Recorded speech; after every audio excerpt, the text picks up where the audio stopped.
ವಚನ. ಬಯಲು ಬಯಲನೆ ಬಿತ್ತಿ ಬಯಲು ಬಯಲನೆ ಬೆಳೆದು ಬಯಲು ಬಯಲು ಬಯಲಾಯ್ತು ಬಯಲು ಜೀವನ ಬಯಲು ಭಾವನ ನಾನಿಮ್ಗೆ ನಂಬಿ ಬಯಲಾದೆ ಗುಹೇಶ್ವರ. ಇಲ್ಲಿ ಅಲ್ಲಂ ಪ್ರಭು ಏನು ಹೇಳ್ತಾರೆ ಅಂದರೆ, ಇದು ಎಲ್ಲ ನಮ್ಮ ಕಣ್ಣಿಗೆ ಏನು ಕಾಣ್ತದದು ಇದು ಬಯಲದ.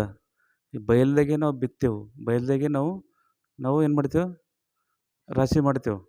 ಹಾಗೆ ಜೀವನ ಹೆಂಗದ ಅಂದ್ರೆ ಇದು ಬಯಲದ, ಒಂದಿನ ಇದೆಲ್ಲ ಅಸತ್ಯ ಹೋಗ್ಬಿಡ್ತದೆ.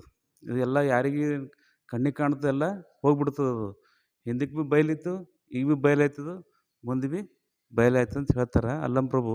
ಹಾಗೆ ನಮ್ಮ ಜೀವನ ಏನದ, ಯಾವುದೇ ಕಣ್ಣಿಗೆ ಏನು ಕಾಣ ಎಲ್ಲ ಸತ್ಯ ಅದ ತಿಳ್ಕೊಂಡು ನಾವು ಈ ಬಯಲು ಜೀವನದಾಗ ನಾವು ಹೆಂಗಿರ್ಬೇಕಂದ್ರೆ ಈ ಧ್ಯಾನ ಮುಖಾಂತರ ಧ್ಯಾನದಿಂದ ಅರಿವು ಬರ್ತದೆ, ಅರಿವಿನಿಂದ ನಮ್ಮ ಜೀವನ ಸಾಧನೆ ಮಾಡ್ಬೇಕಂತ ಹೇಳ್ತಾರೆ.